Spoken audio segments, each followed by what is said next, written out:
Captain Midnight. This video is brought to you by Brilliant.org. For the past 10 years or so, Netflix streaming competitors have spent unfathomable amounts of money on expensive programming to try to garner eyeballs. Disney Plus is maybe the most notable here, with the Marvel and Star Wars brands receiving pricey and high-profile streaming shows on a regular basis. But Warner Bros. Max, Paramount Plus, and NBC Universal's Peacock are no slouch either when it comes to spending money on splashy shows. Hell, Paramount Plus did a show a couple years ago starring Harrison Ford and Helen Mirren. That's not gonna be cheap.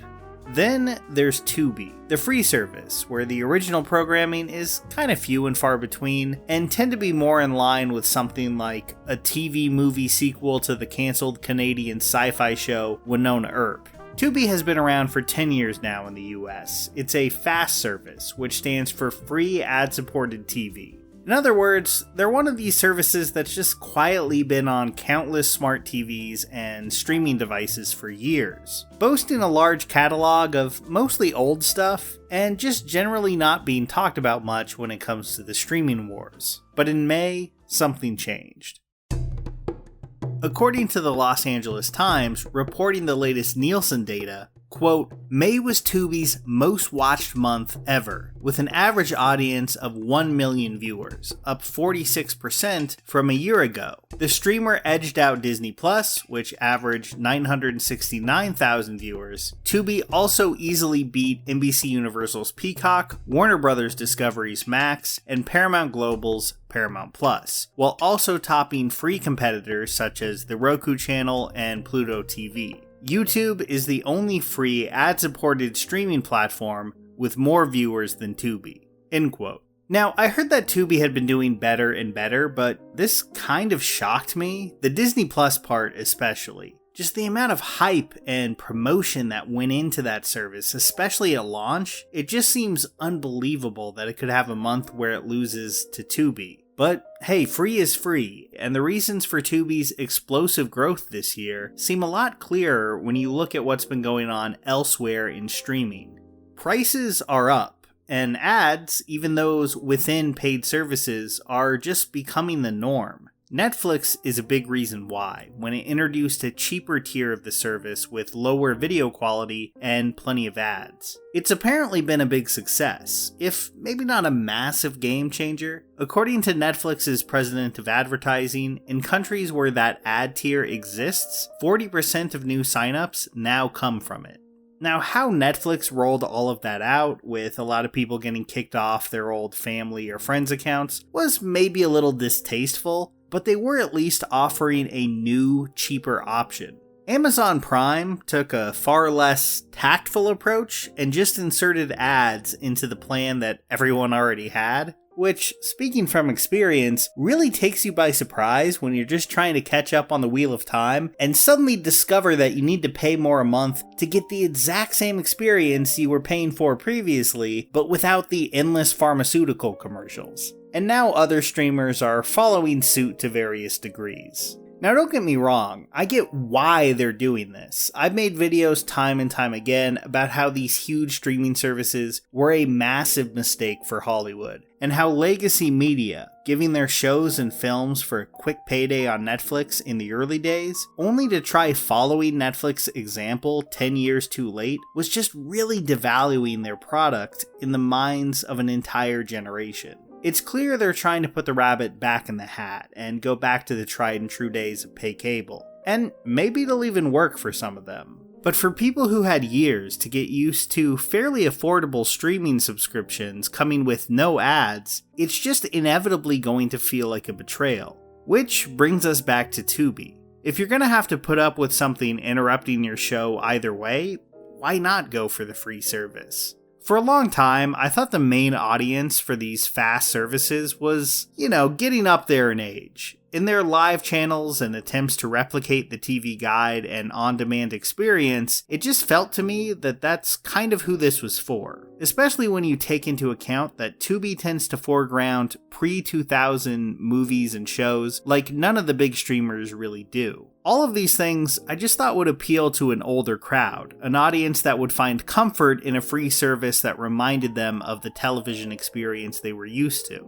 But it turns out that the audience for these fast services may be much larger than that. Going back to that LA Times piece, quote, Tubi says 63% of its users describe themselves as cord nevers, people who have never subscribed to a pay TV package, or cord cutters, end quote. And they add that the median age of the Tubi viewer is 39, which I know probably doesn't seem all that young to most of you, but it is enough to garner them the youngest audience in streaming TV. And that fact kind of shocked me. Not gonna lie, I mean, this is considered the most highly prized age demographic for advertisers. And in May, they were more into Tubi than Disney+.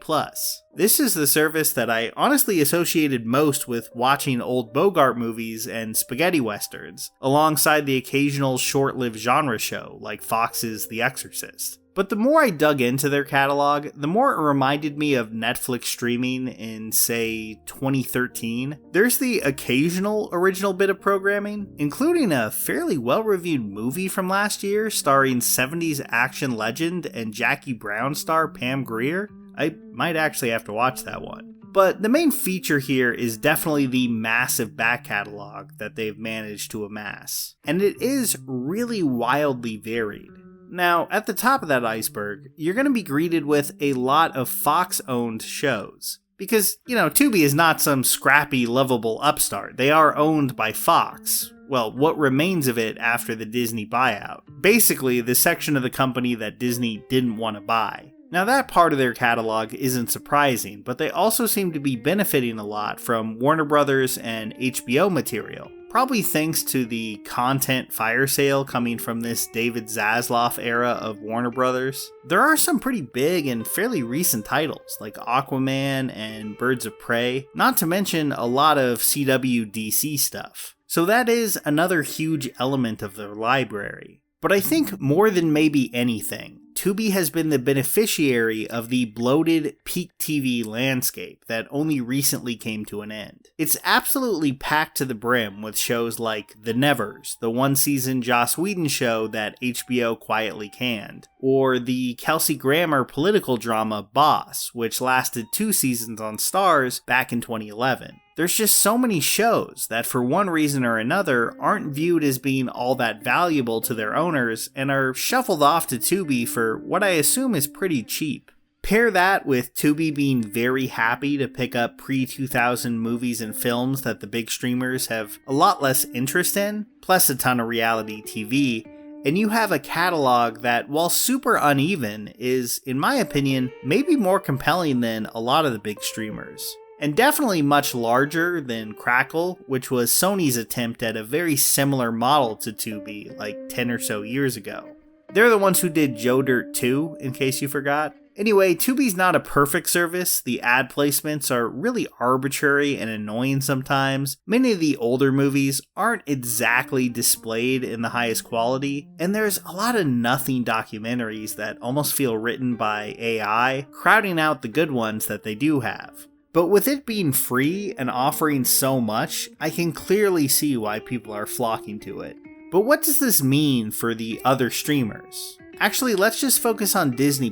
The other ones, a lot of them have been troubled since launch, but Disney+ was a huge success at launch. It has the big names and the big brands, not to mention a library of beloved classics. I mean, how could any service that features The Simpsons Season 4 go wrong? Well, this is not a video about the state of Marvel and Star Wars, but it's clear that a lot of these shows now, even the ones that are well received like Andor, are not catching the traction or interest that Disney probably assumed they would. This isn't to say that Andor or like X-Men 97 don't get discussed online a lot, of course they do, but they seem to have a hard time breaking out of their fandom bubbles and into the super mainstream discourse. Now, to be fair, I don't think this is a huge deal for X-Men 97, it's a revival of an old Saturday morning cartoon, but Andor is really expensive. As are, I assume, like the Boba Fett or Secret Invasion shows that I really think Disney thought would be big hits. And yeah, I do think a huge portion of this overall comes down to quality. It's been a while now since The Mandalorian Season 1 and WandaVision, and nothing they've released from the Star Wars universe or the MCU has taken hold culturally in quite that same way. And again, these are incredibly expensive shows. In that way, Disney Plus is kind of the anti-Tubi. Tubi has originals, but they're rarely attempting to be large-scale, effects-driven miniseries. They're generally inexpensive and far broader in genre and subject matter. And look, I don't want to pin the future of streaming on this service that has never really put out an original show that I'm a fan of, but I'm hoping that over time, Tubi can kind of create TV working from an older model. A model that younger people still clearly crave, as we saw with the Suits resurgence last year. Lower budgets, less effects driven, a little more episodic, but longer seasons. Maybe, not a full 22, but 13 to 18 at least. I think the rising success of Tubi and the other FAST services show that there is some dissatisfaction with what the big streamers are doing right now. Netflix is still Netflix, of course, but some of the other huge players probably need to change their approach. Ever-rising subscription prices paired with original streaming movies that release with little promotion and ultra-short TV seasons that come out like 1.5 to 3 years apart may not actually be what most viewers want. And yeah, it's easy to say, well, of course Tubi viewership is doing well, it's free to use. And I get that, but these fast services have been readily available for a long time now. Like I said, Tubi is 10 years old. But this huge uptick, it's pretty recent. So I don't know what's coming with streaming TV, but I do think with the price hikes, with the chaos in Hollywood and the disappointments, something just has to change with streaming TV as it exists right now. I don't know if the fast apps will end up being the answer to that, but they're at least not chasing the same Netflix model that all these other services have copied. And that alone is at least a little exciting to me.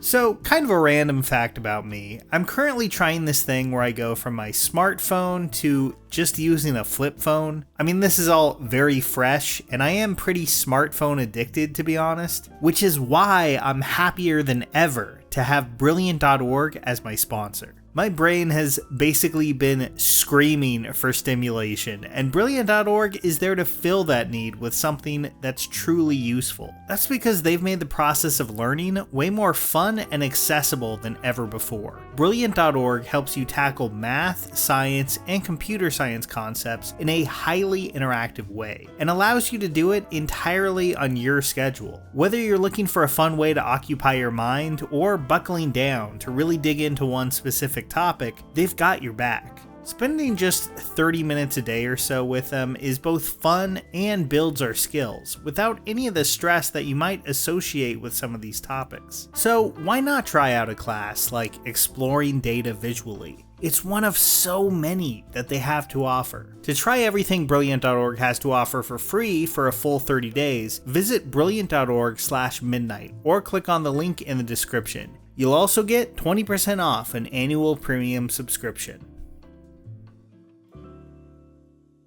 Here's a special tip for the fellas and girls who have not already joined Captain Midnight's new 1940 Flight Patrol.